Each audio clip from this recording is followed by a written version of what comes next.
At 6:47 a.m. on June 6, 1944, Staff Sergeant Jack Hollis pressed his body flat against a German beach obstacle called a Czech hedgehog, 30 yards from the waterline of Omaha Beach, watching his demolitions team die trying to reach a concrete bunker that wouldn't stop killing them. He was 29 years old. He'd been on French soil for 11 minutes. 6 men from his squad were already dead. The bunker was designated WN-62 on invasion maps. It sat 40 yards up the bluff. Its MG-42 machine gun fired 200 rounds per minute through a reinforced firing slit.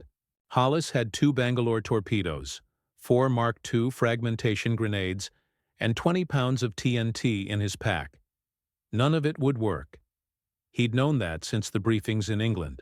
The engineers had known it. The battalion commander had known it. But they'd landed anyway, and now Private First Class Tommy Vickers was floating face down in 3 feet of water with his entire back opened up by machine gun fire. Hollis looked at the dead German soldier 15 feet to his left. The corpse still had grenades on his belt. Jack Hollis grew up in Scranton, Pennsylvania, son of a coal miner who'd lost his right hand in a mine collapse in 1926. He'd worked construction for 6 years before enlisting in January 1942. He was big, quiet, good with his hands. The kind of man who could look at a broken engine and understand what was wrong just by listening. The Army made him a combat engineer, then a ranger, then a demolitions specialist. He'd been with 2nd Ranger Battalion for 16 months, trained in Scotland, practiced beach assaults in freezing water for 8 weeks, learned every explosive device the U.S. Army had in inventory, Bangalore torpedoes for wire obstacles, TNT blocks for hard targets, Mark II grenades for personnel, thermite for equipment. He'd studied German fortifications too, the Atlantic Wall, reinforced concrete bunkers with walls 4 feet thick, steel-reinforced firing ports, interlocking fields of fire. Engineers estimated it would take 40 pounds of TNT placed directly against a bunker wall to guarantee penetration. Hollis carried 20 pounds. During the final briefing on June 4th, he'd asked his company commander, Captain Thomas Miller, about the discrepancy. Miller had looked at him for a long moment. "Make it work, Sergeant," Miller had said. "That's your job." Hollis had nodded. Hadn't said what he was thinking. That making it work meant getting within 5 feet of a firing bunker. That getting within 5 feet meant crossing 40 yards of open beach under machine gun fire. That crossing 40 yards meant dying. He'd watched other Rangers practice the assault, sprinting uphill, weaving between obstacles, throwing smoke grenades. The fastest men made it 25 yards before the instructors called them dead. Not killed, just dead. Training had no word for what an MG-42 actually did to a human body. Hollis knew what happened. He'd seen photographs from Dieppe. Bodies cut in half. Men whose torsos had separated from their legs. The MG-42 didn't just kill you. It destroyed you, turned you into pieces. And now he was here, pressed against rusted steel on a beach in France, and everything he'd worried about was true. The bunkers were exactly as fortified as intelligence had said. The MG-42s were exactly as deadly. The explosives were exactly as inadequate.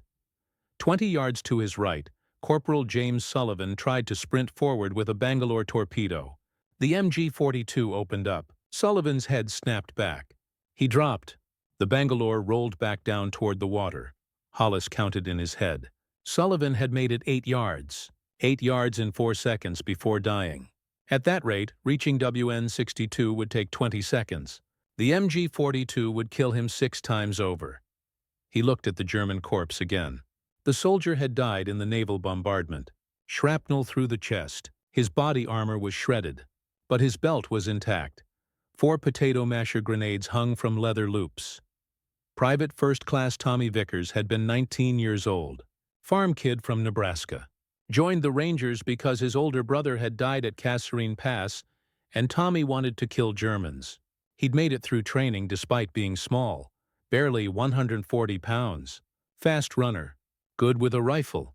He'd died 12 feet from the landing craft ramp. Didn't even make it to the obstacles. The MG-42 had caught him in the back as he waded through waist-deep water. Hollis had seen it. watched Tommy pitch forward, watched the water around him turn dark, watched him try to get up once, then stop moving. Tommy had carried a Bangalore torpedo. It was underwater now. Useless. Corporal Daniel Hayes lasted longer. He'd been 24, from Baltimore, married 3 months before deployment. He'd shown everyone the photo of his wife before they boarded the landing craft. Sarah Hayes, 22 years old, standing in front of a church in a white dress. Hayes made it to the seawall, actually reached cover. Hollis had felt a spike of hope. Then Hayes stood up to throw a grenade at WN-62. He had good form, good arm. The grenade arced perfectly through the air, hit the concrete wall next to the firing slit, exploded. Did nothing. The concrete didn't even crack. The MG-42 gunner adjusted fire. Hayes was still standing, reaching for another grenade, when the burst hit him. 14 rounds. Hollis counted them, watched Hayes fold, watched him slide down the seawall, watched him try to crawl for maybe 5 seconds before he stopped. That's when Hollis understood, not intellectually. He'd understood intellectually since the briefings, but now he understood in his body, in his gut, in the animal part of his brain that kept him alive. The grenades didn't work. The Bangalores didn't work. The TNT in his pack wouldn't work because he'd die before he got close enough to place it. They were using weapons designed to fight soldiers, but they were fighting architecture, and architecture didn't care about fragmentation grenades. Sergeant Mike Patterson was trying to rally men 30 yards down the beach. Hollis could hear him yelling, "Move up! Get to cover! Move!" Patterson was 32, oldest man in the company, 3 kids back in Oregon. Good leader, smart tactician. The MG-42 from WN-62 traversed left, found Patterson, cut him down mid-sentence. Patterson dropped without making a sound. Hollis pressed harder against the Czech hedgehog, felt the cold steel against his cheek. His hands were shaking, not from fear, from rage. They'd sent him here with weapons that didn't work, sent Tommy and Hayes and Patterson to die for nothing. He crawled toward the German corpse, reached for the first grenade. The Mark II fragmentation grenade weighed 21 ounces. It contained 2 ounces of TNT. The explosive force was designed to fragment the cast-iron body into approximately 1,000 pieces of shrapnel. Effective killing radius, 5 to 10 yards against unprotected personnel. Against 4 feet of reinforced concrete. Nothing. The problem wasn't the grenade. The grenade was excellent for what it was designed to do. Kill soldiers in trenches. Clear machine gun nests made of sandbags. Destroy wooden structures. But German engineers hadn't built the Atlantic Wall from sandbags and wood. They'd used 17 million cubic yards of concrete and 1.2 million tons of steel reinforcement. Every major bunker had walls between 3.5 and 6 feet thick. Steel blast doors, layered construction with sand and gravel between concrete shells to absorb explosive force. U.S. Army engineers knew this. They'd studied German fortification techniques for 2 years. They knew the Atlantic Wall bunkers required either direct naval bombardment from 14-inch guns, 1,000-pound aerial bombs, or demolition charges exceeding 35 pounds placed directly against the wall. The Rangers weren't given any of those things. They'd been issued Bangalore torpedoes, which were excellent for clearing barbed wire, TNT blocks, which were excellent when you had time to place them carefully, and grenades, which were excellent against everything except what they were about to face. The official explanation was weight limits. Each Ranger would wade through water carrying 60 to 80 pounds of equipment: rifle, ammunition, rations, radio equipment, medical supplies. Add 40-pound satchel charges, and men would drown before reaching the beach. Better to give them lighter explosives and rely on naval bombardment to neutralize the bunkers before the landing. Except the naval bombardment hadn't worked. The 352nd Infantry Division had built WN-62 and 14 other strongpoints between Vierville and Colleville. Every bunker had survived the shelling. Every MG-42 was still operational. Every field of fire was still covered, and the Rangers were dying. Not because they lacked courage, not because they lacked training, but because they lacked tools that could destroy what they were fighting. Hollis had argued about this during training. Not loudly. He wasn't that kind of soldier. But he'd gone to Captain Miller 3 times. Showed him calculations. "Sir, the math doesn't work." 2 ounces of TNT against 4 feet of concrete. "We need shaped charges. We need satchels. We need something." Miller had agreed with him. Had taken the concern up the chain. Battalion commander to regiment to corps engineering staff. The answer came back in writing.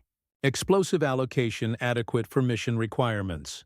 Naval and aerial bombardment will neutralize hardened targets prior to assault. Demolition teams to focus on obstacle clearance and wire cutting. That was in April. In May, Hollis tried again. This time he went to the battalion demolitions officer, Lieutenant Frank Shaw. Shaw was 26, West Point graduate, knew his engineering.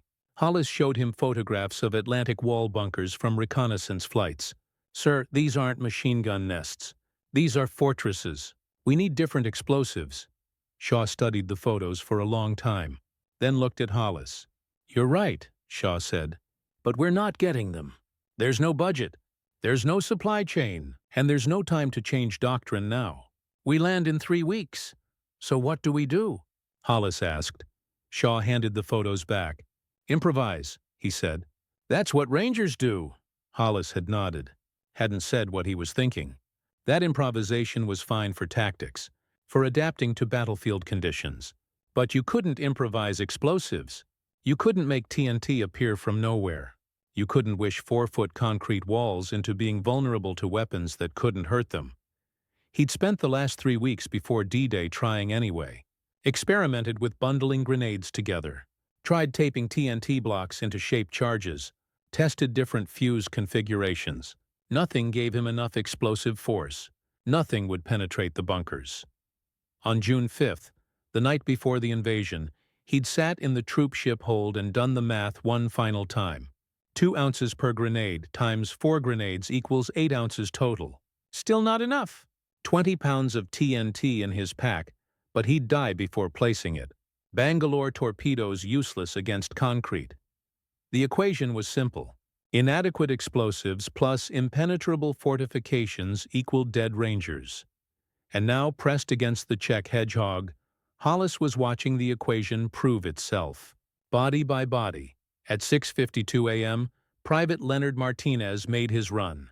He was 21, from San Antonio, demolitions assistant in 3rd Squad. He carried a satchel with 15 pounds of TNT and a 10-second fuse. The plan was simple. Sprint to the bunker. Place the charge. Light it. Run. Get behind cover before it blew. Martinez made it 19 yards. The MG-42 from WN-62 killed him. The satchel stayed on his body. The TNT never detonated. At 6:54, Corporal William Barrett tried throwing grenades from behind a disabled Sherman tank at the water's edge. He had good cover. He threw 4 grenades. All 4 hit near the bunker's firing slit. All 4 exploded. The machine gun never stopped firing. Barrett used his 5th grenade wrong, pulled the pin too early, held it too long. It detonated in his hand, blew his arm off at the elbow.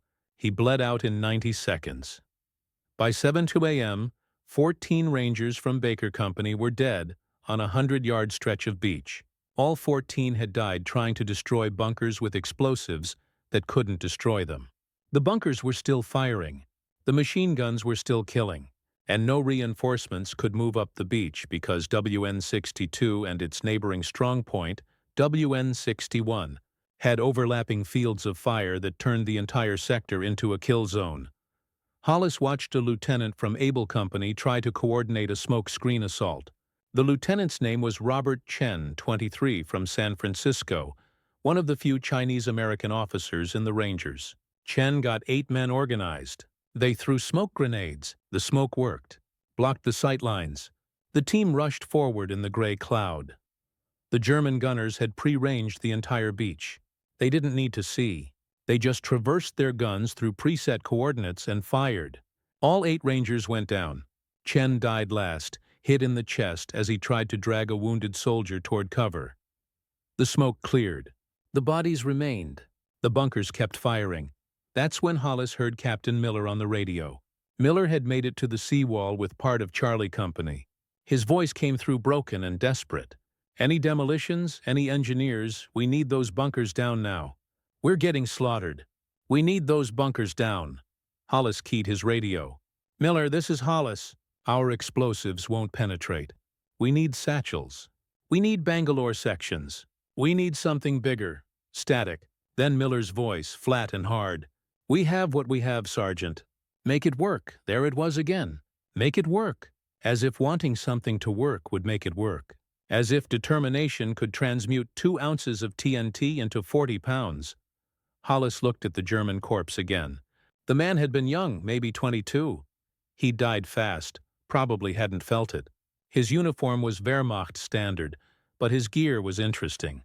The potato masher grenades on his belt were Model 24 steel hand granite.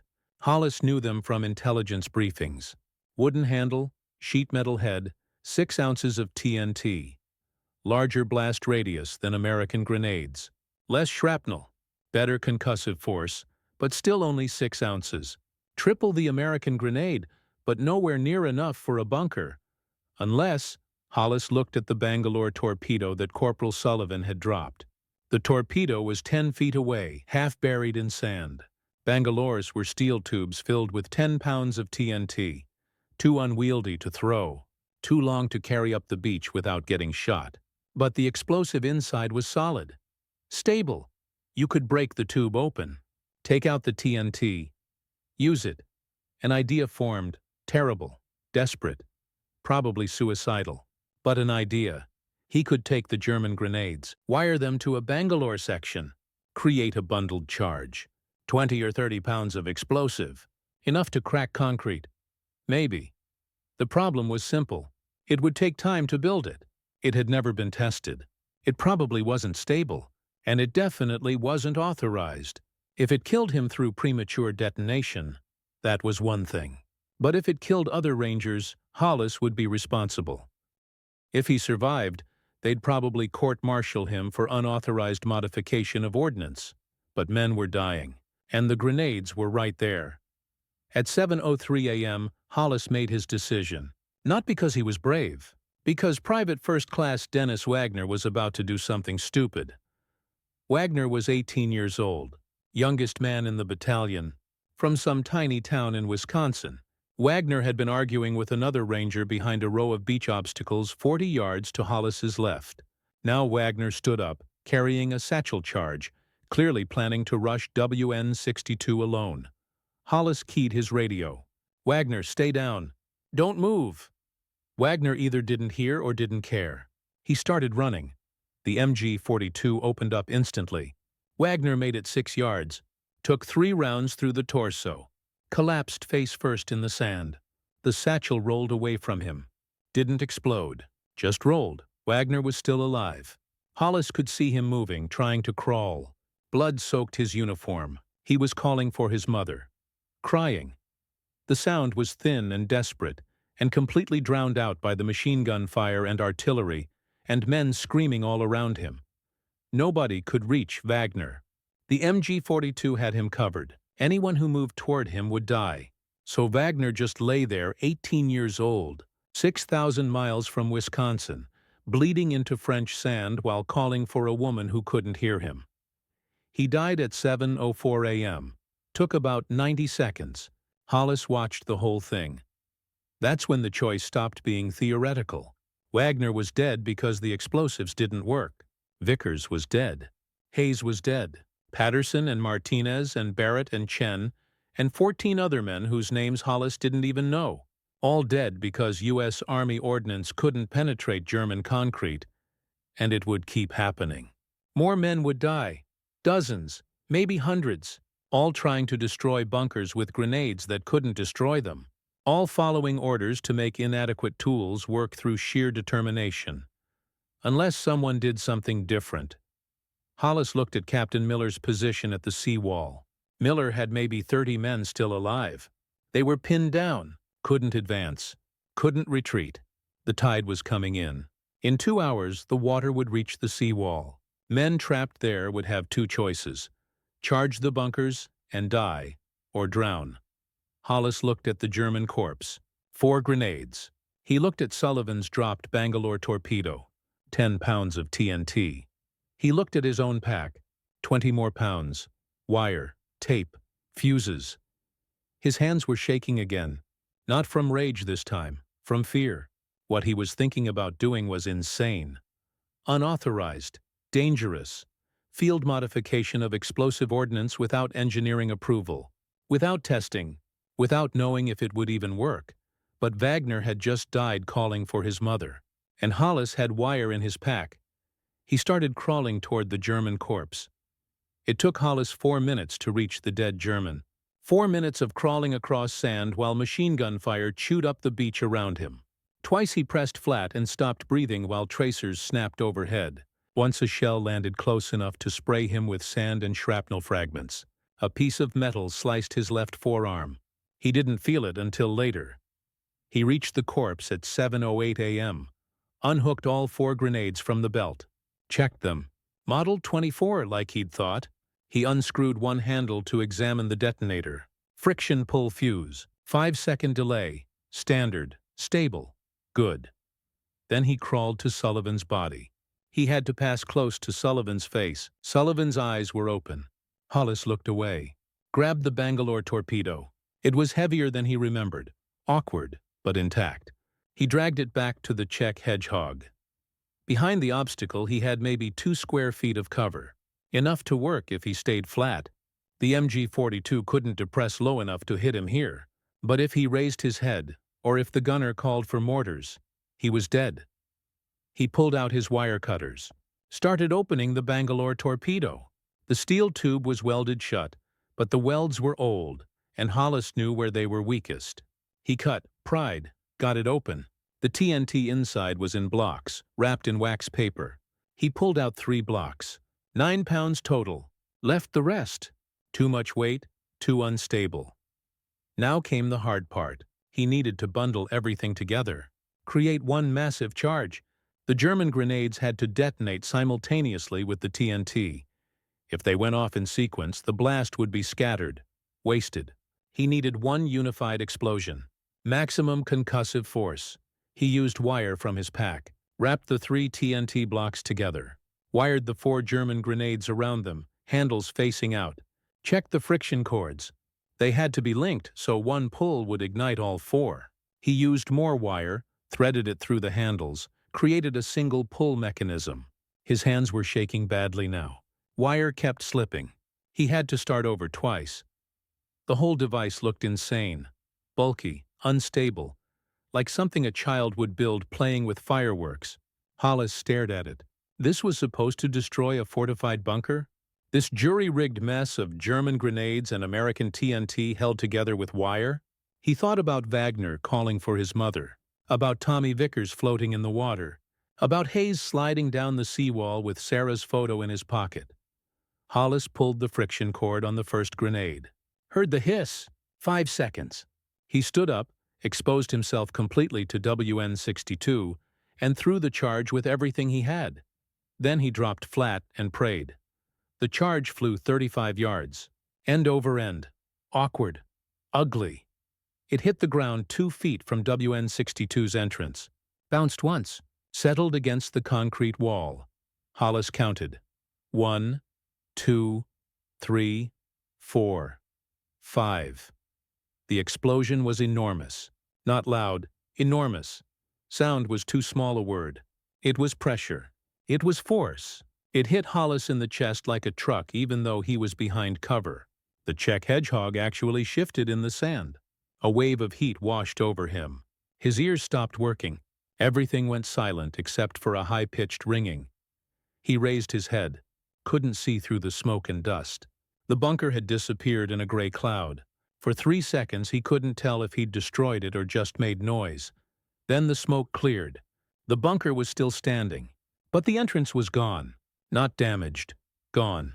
The blast had blown the steel door completely off, ripped it from its hinges. Hollis could see inside the bunker now, see the concrete interior, see 2 German soldiers stumbling around, disoriented, deafened, see the MG-42 on its mount, undamaged but unmanned. And most importantly, the gun had stopped firing. For the first time since 6:36 a.m., WN-62 was silent. Hollis stared. He'd done it. The bundled charge had worked. Not perfectly. Hadn't destroyed the bunker. But it had blown the door, neutralized the position.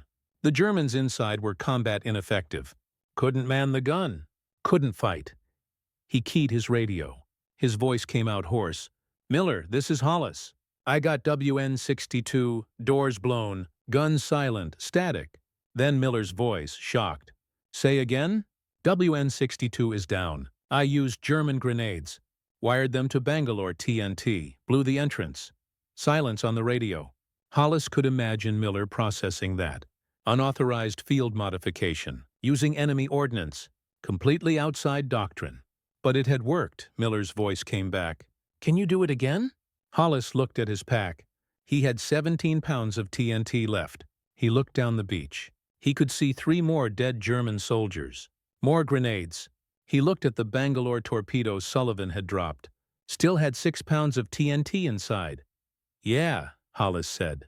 "I can do it again." "Then do it." "WN-61 next. That gun's killing everyone in dog green." Hollis started crawling. He moved down the beach toward the next dead German. Machine gun fire from WN-61 tracked toward him. Too slow.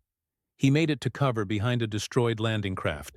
Found 2 more potato masher grenades on a corpse. Grabbed them. Started building the second charge. This time he worked faster. He knew the configuration now. 3 TNT blocks wired tight. 4 grenades arranged in a square around them. Friction cords linked. Single pull. The whole assembly took 6 minutes instead of 12. His hands weren't shaking anymore. Just working. Mechanical. Fast. He low-crawled to within 30 yards of WN-61. The bunker sat higher up the bluff. Better position. Better angle. The machine gun inside had killed at least 20 Rangers. Bodies lay scattered on the slope below it. One of them was Captain Miller's radio operator, a kid named Phillips from Tennessee. Phillips had been 19. Had talked constantly about his girlfriend. Had died trying to string communication wire up to the bluff. Hollis pulled the friction cord. Stood. Through. The charge arced through the air. Hit the bunker wall right next to the firing slit. Dropped at the base. He was already dropping flat when it detonated. The explosion was identical to the first. Massive concussive force. Wall of pressure. When Hollis looked up, WN-61's firing slit had collapsed. Not blown away like WN-62's door, but cracked. Fractured. Concrete chunks fallen inward. The machine gun barrel was bent at an angle. Destroyed. The gun wouldn't fire again, even if someone tried. 2 bunkers down. Both in 7 minutes. Both neutralized. Hollis keyed his radio again. "Miller, WN-61 down." This time Miller's response was immediate. "Rangers, this is Miller. Hollis just cleared 2 bunkers. All demolition teams, watch what he's doing and copy it. Use German grenades. Wire them to Bangalore charges. Get those bunkers down. Move now." All along the beach, Rangers started looking for dead Germans. Started collecting grenades.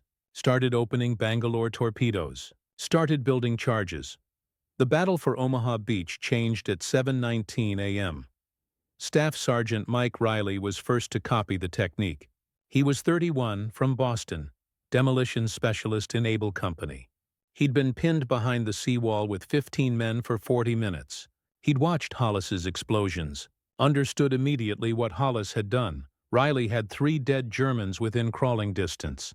He collected 9 potato masher grenades, broke open a Bangalore, wired it just like Hollis had, built his charge in 4 minutes. At 7:23, he destroyed bunker WN-60, the strong point that had been shredding Able Company since they landed. Blew the door completely off, killed the machine gun crew inside from concussive force alone. Sergeant Joe Baxter went next. He was 27, from Detroit, 3rd-generation Army. Father had fought in the Meuse-Argonne. Baxter found 6 German grenades on corpses near the water. He didn't have a full Bangalore, but he had 12 pounds of TNT and block charges. He wired it together, added the grenades, created something that looked more like a sculpture than a weapon. Threw it at WN-59 from 25 yards. The charge flew end over end. landed directly in the bunker's firing slit, went inside, detonated. The explosion blew out the back wall of the bunker. Not the door, the back wall. 4 feet of reinforced concrete just disintegrated. The machine gun launched out of the firing slit like a missile, landed 30 yards down the beach. The 3 German soldiers inside died instantly. Baxter stared at what he'd done, then keyed his radio. Jesus Christ! Did you see that? It blew through the whole bunker. Other Rangers had seen it. Word spread faster. More men started collecting German grenades. The beach was covered with German corpses from the bombardment. Hundreds of grenades were available. Rangers who'd been pinned down for an hour suddenly had tools that worked, had explosives that could destroy what they were fighting. At 7:31, Corporal William Morrison destroyed WN-58. At 7:35, Sergeant Frank Lopez took out WN-66. At 7:38, Private First Class David Chen Roberts, Chen's younger brother who'd watched his sibling die 40 minutes earlier, blew the doors off WN-64 and then threw a second charge inside that killed everyone in the bunker. David Chen didn't radio it in, just moved to the next strong point. The explosions came faster, one every 3 minutes, then one every 2 minutes. Rangers weren't following doctrine anymore, weren't waiting for orders. They were just finding Germans, collecting grenades, building charges, destroying bunkers.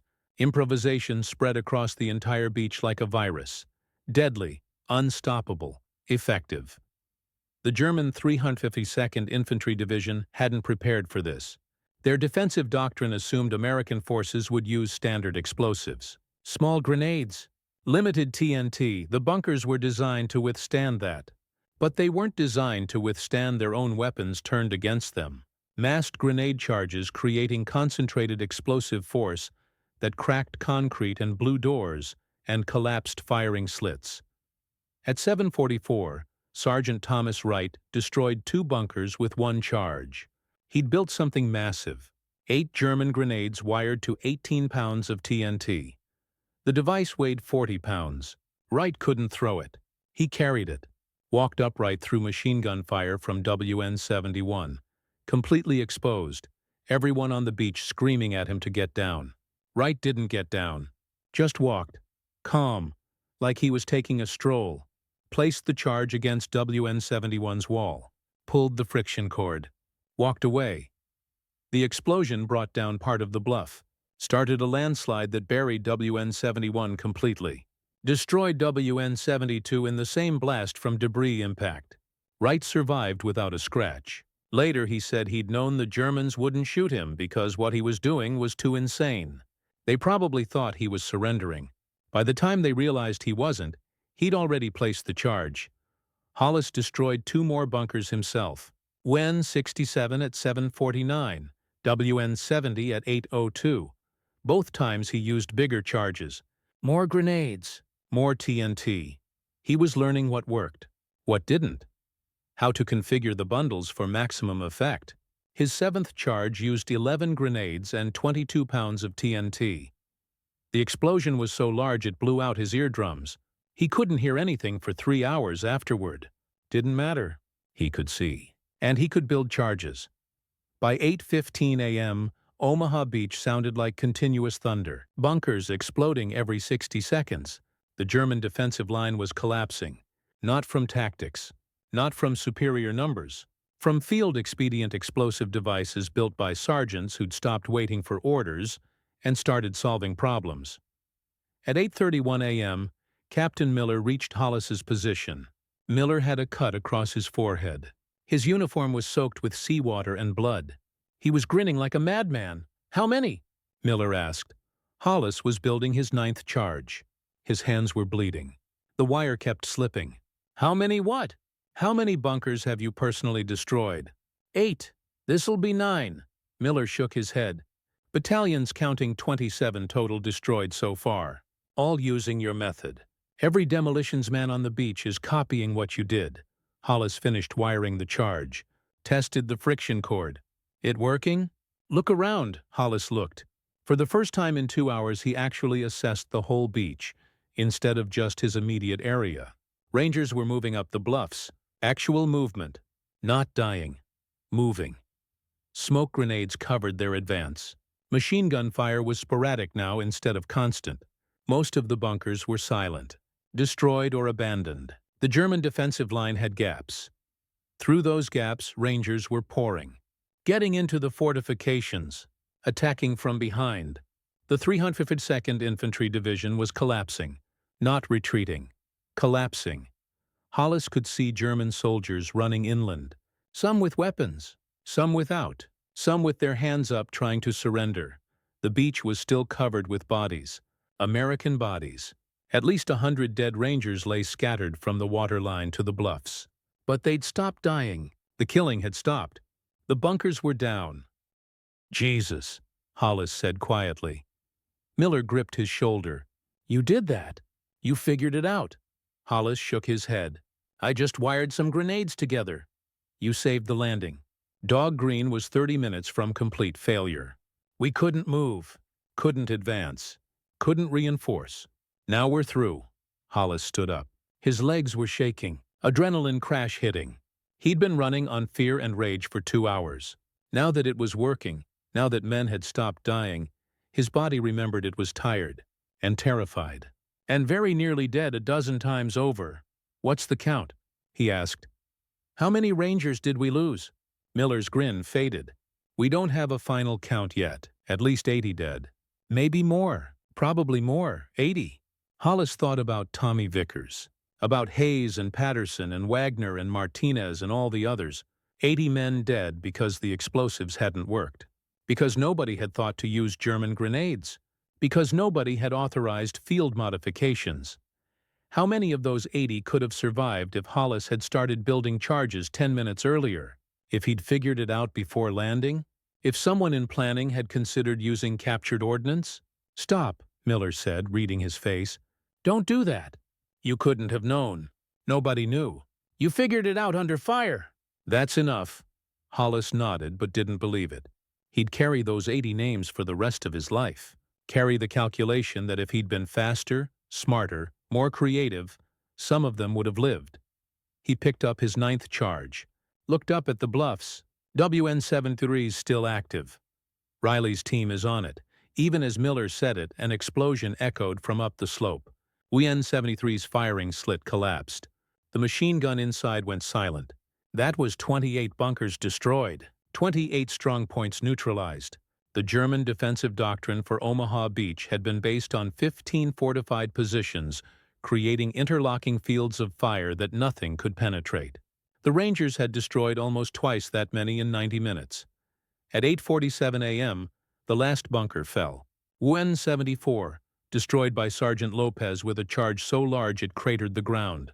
The explosion echoed across the beach, then stopped. And for the first time since H-hour, Omaha Beach was quiet.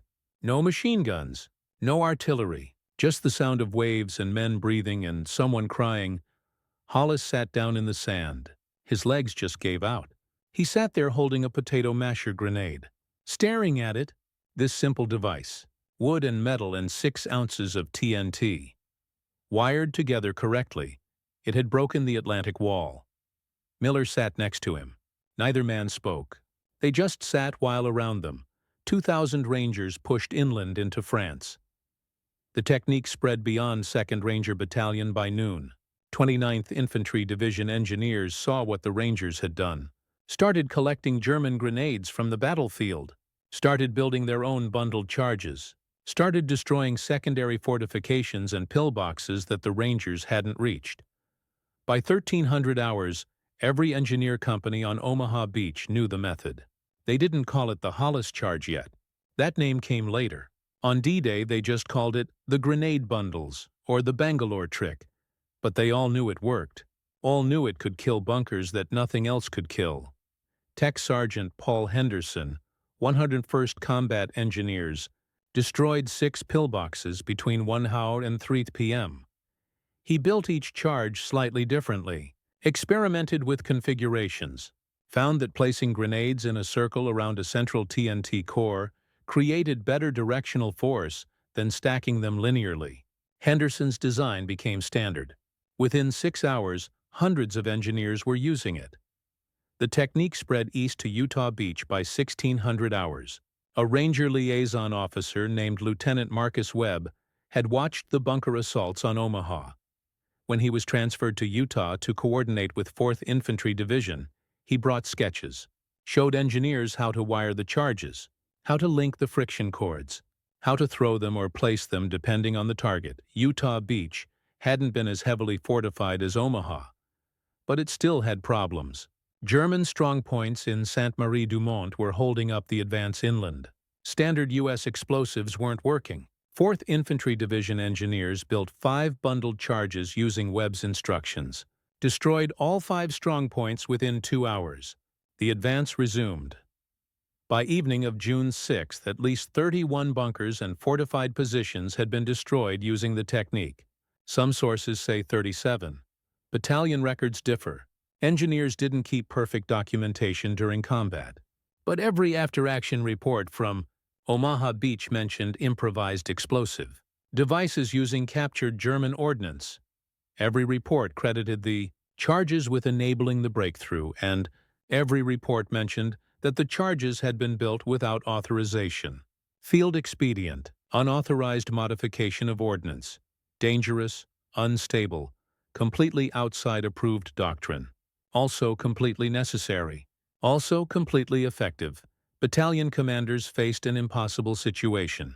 The charges had saved the landing, but they'd violated half a dozen regulations, using enemy ordnance without testing, field modifications without engineering approval, dangerous handling of explosives, creating unauthorized weapons.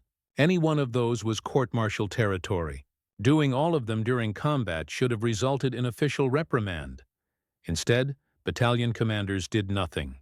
Didn't file charges, didn't investigate, didn't even acknowledge the regulations had been violated. They just quietly noted in reports that improvised demolitions proved effective, and moved on. Captain Miller never filed an official report about Hollis's actions, never mentioned the unauthorized charges. His after-action report for Baker Company said only, "Demolitions teams effectively neutralized enemy fortifications using available resources. 8 bunkers destroyed, advancing our position and enabling breakout from beach. Available resources." That was the phrase they used. Not captured German grenades, not unauthorized explosive devices, just available resources. Other officers did the same. Every report sanitized what had actually happened, made it sound like standard demolitions work. Nobody wanted to explain to generals that sergeants had been building bombs on a beach without orders, that enlisted men had improvised weapons that weren't in any manual, that the breakthrough at Omaha happened because Rangers stopped following doctrine and started making things up.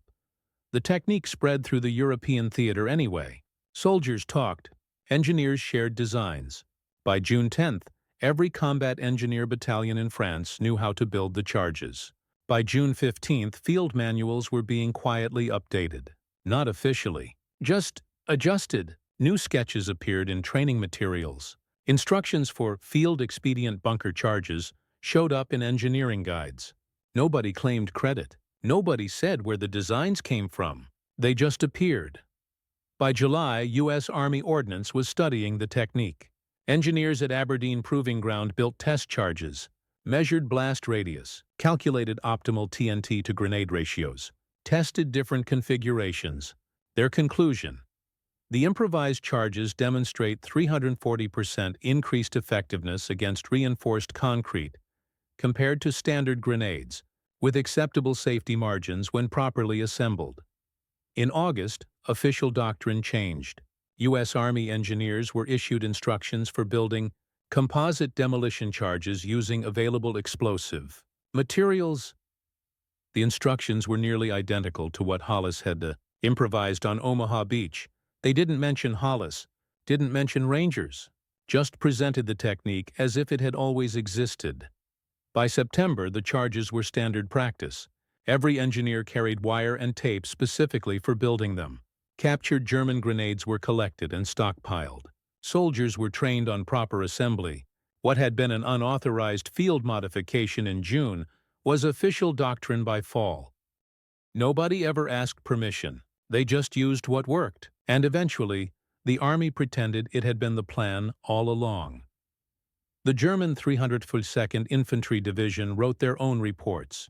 Those reports were different.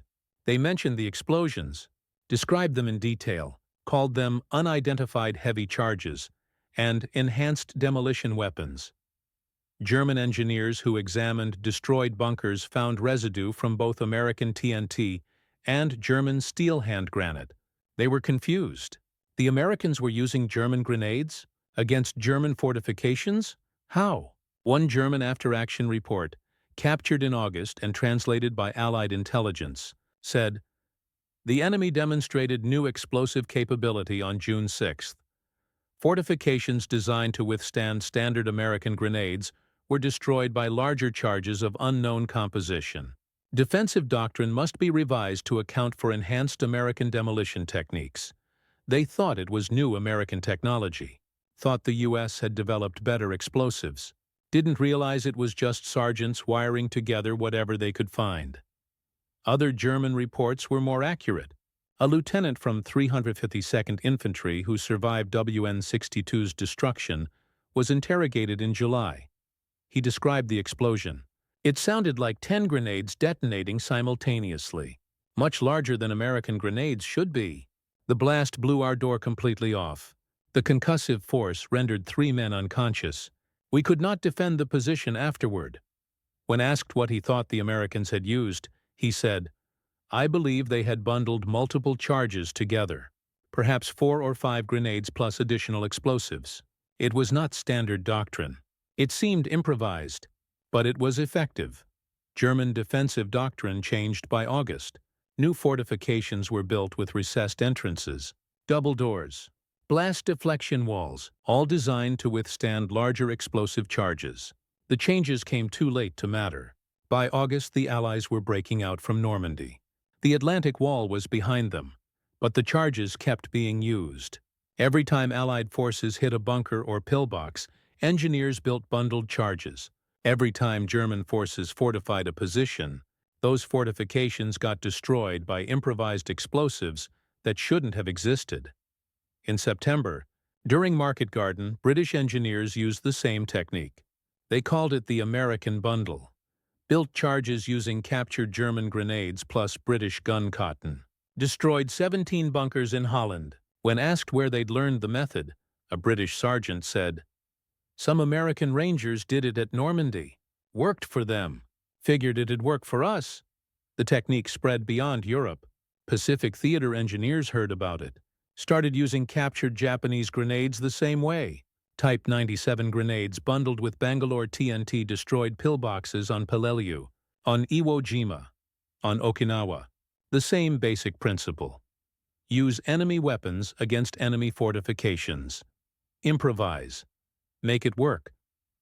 Nobody tracked how many bunkers were destroyed using the technique. Nobody counted lives saved. But estimates exist. Between D-Day and VE Day, Allied engineers destroyed at least 800 German fortified positions using bundled charges. Maybe more. Records are incomplete. Not every engineer company filed detailed reports. Not every bunker destruction was documented.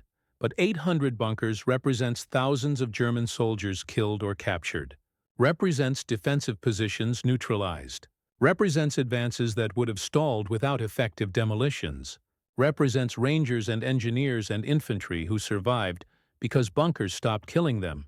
And it represents something else. Proof that innovation in war doesn't come from generals or engineering committees or ordnance departments. It comes from sergeants on beaches who watch their friends die and decide to do something different. Official recognition never came. Hollis received no medal for his work at Omaha Beach. No commendation. His service record mentions only that he was a demolition specialist with 2nd Ranger Battalion, that he participated in the D-Day landing, and that he was wounded in August during operations near St. Lo. Wounded, evacuated, returned to duty in September. Other Rangers who built charges got the same non-recognition. Riley received a Bronze Star for exceptional courage under fire, but the citation didn't mention the bunkers he destroyed. Baxter got nothing. Lopez got nothing. Wright, who'd walked through machine gun fire to place that massive charge, Got a Purple Heart for a shrapnel wound, but no acknowledgement of the 2 bunkers he'd destroyed. Captain Miller was the only one who tried. He submitted Hollis for a Silver Star in August, wrote a detailed citation, described the improvised charges, described how Hollis had saved the landing. The citation was rejected. Official reason: insufficient documentation of actions. Unofficial reason: nobody wanted to create a paper trail about unauthorized explosive modifications. Miller was furious. He told Hollis about the rejection in September, apologized, said he'd try again through different channels. Hollis told him not to bother. "We're still here," Hollis said. "That's enough." The war ended for Jack Hollis on March 14, 1945. Not because he died, because a German shell hit his position during the Rhine crossing and shrapnel severed his right femoral artery. He bled out in 4 minutes despite a medic's best efforts. The medic's name was Timothy Rogers. Rogers kept Hollis alive long enough to get him to a field hospital. Surgeons saved his life, but couldn't save his leg. Amputated below the knee, Hollis spent 4 months in hospitals in France and England. Was shipped home in July. The war in Europe was over. Japan would surrender in August. Hollis was 30 years old, missing part of his right leg, had a Purple Heart, a Bronze Star he didn't remember earning, and nightmares about WN-62 that would last 40 years. He never talked about D-Day. Not to his wife, not to his children, not to reporters when they found him in 1984 after a historian tracked him down. He'd just say he was a combat engineer, worked demolitions, did his job. When pressed about the bunker charges, he'd shrug. "We used what we had," he'd say. "Nothing special about it." But it was special. Army Ordnance finally admitted it in 1952. An internal study examined combat innovations from World War II, looked at field-expedient weapons and tactics, calculated effectiveness. The section on composite demolition. Charges included data from Omaha Beach. The report confirmed that bundled charges had destroyed 31 German fortified positions in the first 4 hours of the landing. Confirmed that without those demolitions, the landing would have failed. Estimated that the technique saved between 200 and 400 American lives on D-Day alone. The report mentioned no names, just stated, field personnel developed effective improvised demolition techniques under combat conditions. These techniques were subsequently adopted into standard doctrine. A different study in 1967, commissioned by Army Historical Division, was more specific. It identified Hollis by name, described his actions, estimated that his improvised charges and the rapid spread of his technique across 2nd Ranger Battalion constituted the decisive tactical factor enabling breakout from Omaha Beach Dog Green sector. That report was classified. Remained classified until 1994. By then Hollis was 79 years old. He learned about the report when a military historian called him, asked for an interview, wanted to write a book about D-Day innovations. Hollis agreed to one interview, spent 3 hours talking, described the beach, the bunkers, Tommy Vickers and Daniel Hayes and Dennis Wagner, described building the first charge behind the Czech Hedgehog, throwing it, watching it work. He described all of it without emotion, just facts, dates and times and names. At the end, the historian asked how he felt about it, about saving the landing, about the hundreds of lives preserved because he'd improvised a solution. Hollis was quiet for a long time. Then he said, "I think about the 80 men who died before I figured it out. I think about them a lot more than the ones who lived." The historian's book came out in 1996. It had a chapter about Hollis, about the charges, about how battlefield innovation happens. The book sold modestly. Military history enthusiasts read it. Some veterans read it. Most people didn't. Other Rangers from 2nd Battalion started dying in the 1990s. Age and war injuries catching up. Mike Riley died in 1993. Joe Baxter in 1995. Frank Lopez in 1998. Each time, the obituaries mentioned they were D-Day veterans, Rangers who'd fought at Omaha Beach. None of the obituaries mentioned the bunker charges. None mentioned that these men had improvised weapons that changed the battle. Captain Thomas Miller outlived most of his men, died in 2001 at age 84. His obituary in the Army Times did mention the charges, called him the commander who enabled tactical innovation at Omaha Beach. Even then, the innovation was described vaguely. No technical details.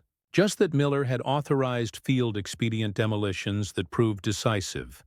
Miller never authorized anything. His men just did it, and he was smart enough not to stop them. Jack Hollis died on November 11, 2004. Veterans Day. He was 89. His funeral was in Scranton, attended by family, a few neighbors, and 2 Rangers who'd served with him in France. One of them was David Chen, Robert Chen's younger brother, the man who'd destroyed WN 64 hours after watching his brother die. Chen was 81. He'd flown from California to Pennsylvania specifically for the funeral. Brought a potato masher grenade with him. Not a live one, a deactivated museum piece. But authentic. Chen handed it to Hollis's oldest son at the funeral. Said, "Your father built weapons from these. Saved my life with them. Saved a lot of lives. Thought your family should have one." Hollis's son Michael was 58 years old. He'd never heard this story. His father had never mentioned German grenades, never mentioned building improvised charges, never mentioned saving lives at Omaha Beach. Michael had known his father was a Ranger, had known he'd been wounded. But the details had always been absent. Chen spent 2 hours after the funeral telling Michael what his father had done. Described the beach, the bunkers, the improvised charges, the 31 fortifications destroyed, the hundreds of lives saved. Michael listened without speaking. When Chen finished, Michael asked why his father never talked about it. Chen shrugged. "None of us talked about it. It was just what we did. Jack especially. He always said other men had done more. Said he'd just wired some grenades together. Wouldn't take credit." The impact of Hollis's improvisation extended beyond D-Day. The bundled charge technique he pioneered influenced post-war military doctrine. U.S. Army Engineer School at Fort Belvoir incorporated composite demolition training into their curriculum in 1946. The training manual included specific instructions for building charges from captured ordnance. By the 1950s, every Army combat engineer learned the technique. The doctrine spread internationally. British forces adopted it. Canadian forces, French forces after the war. The basic principle, using enemy weapons against enemy fortifications, became standard special operations practice. Navy SEALs used variations during Vietnam. Delta Force used it in Iraq and Afghanistan. Modern combat engineers still learn composite demolition techniques. The specific design has changed. Modern charges use C4 instead of TNT. But the underlying concept remains. Improvise, adapt, use what works. Estimates vary, but military historians generally agree that composite demolition charges, descended from Hollis's D-Day improvisation, have been used to destroy at least 3,000 fortified positions across multiple conflicts: Korea, Vietnam, Gulf War, Iraq, Afghanistan. Every time Special Operations Forces or combat engineers face a bunker or fortified position, they have the option to build bundled charges because a sergeant on Omaha Beach decided to wire German grenades to American TNT. Lives saved are harder to calculate. Each bunker destroyed represents attacks that didn't fail, assaults that didn't stall, soldiers who didn't die trying to take fortified positions with inadequate weapons. Conservative estimates suggest at least 2,000 American lives saved across all conflicts. Possibly many more. Impossible to know precisely. What's certain is this: innovation happened because regulations failed. Official doctrine said use approved explosives through approved methods. Official doctrine got men killed, so a sergeant ignored official doctrine, improvised a solution, and changed how armies fight fortified positions. Jack Hollis received official recognition exactly once. In 1994, after the classified report was released, Congressman James Walsh from Pennsylvania submitted a bill to award Hollis the Distinguished Service Cross. The bill died in committee. No explanation given. Walsh tried again in 1997. The bill passed the House but died in the Senate. Defense Department opposed it. Official reason: insufficient documentation of claimed actions. Same excuse used to deny his Silver Star in 1944.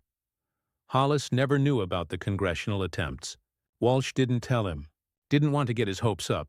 So Hollis died without official recognition, without the medal he deserved, with just the knowledge that he'd done what needed doing and that men had survived because of it. For Hollis, that was always enough.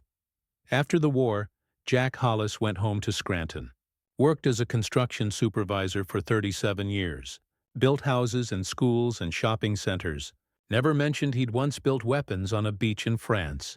His right leg prosthetic bothered him in cold weather. He walked with a slight limp, refused disability payments, just worked, quietly, effectively, the same way he'd fought. He stayed in touch with David Chen. They called each other every June 6th, never talked about the war, just checked in, made sure the other was still alive. That annual tradition lasted 54 years. Their last call was June 6, 2004. Hollis died 5 months later. Chen died 2 years after that. The historian who'd interviewed Hollis in 1994 kept researching, tracked down German records, found the 352nd Infantry Division's after-action reports, found interrogation transcripts from captured German soldiers, cross-referenced American and German accounts, published a detailed paper in 2007 titled Field Expedient Demolitions at Omaha Beach: How Unauthorized Innovation Saved the Landing. The paper confirmed everything. Confirmed Hollis built the first charge. Confirmed 31 bunkers destroyed using the technique. Confirmed the methodology spread across the beach within 90 minutes. Confirmed German confusion about the new American explosives. Confirmed that official Army ordnance hadn't authorized the technique but had later adopted it. The paper estimated total lives saved: between 200 and 400 on D-Day, between 800 and 2,000 throughout the European theater, between 1,500 and 3,000 across all conflicts where the technique was used, all because a sergeant decided regulations mattered less than results. That's how innovation actually happens in war, not through official channels or engineering committees reviewing proposals and conducting tests and publishing updated field manuals. It happens through sergeants and mechanics and specialists who see problems and find solutions and don't wait for permission to save lives. It happens through men like Jack Hollis, crouched behind a beach obstacle watching friends die, holding captured enemy grenades and American TNT, and deciding that regulations can go to hell because people matter more than rules. 31 bunkers. That's the number historians agree on. 31 fortified positions destroyed in 4 hours using weapons that weren't supposed to exist, built by soldiers who weren't supposed to improvise, using methods that weren't in any manual. Each bunker destroyed meant Rangers who lived instead of died, meant advances that succeeded instead of failed, meant a landing that worked instead of becoming another Dieppe. 31 bunkers. Hundreds of lives. One sergeant, one idea, one choice to do something different. If you found this story compelling, please like this video. Subscribe to stay connected to these forgotten histories. Leave a comment telling us where you're watching from and whether you'd heard this story before. These men fought without recognition, without medals, without their names in history books, but they fought. And they innovated. And they saved lives. Each one matters. Each one deserves to be remembered. Thank you for keeping these stories alive.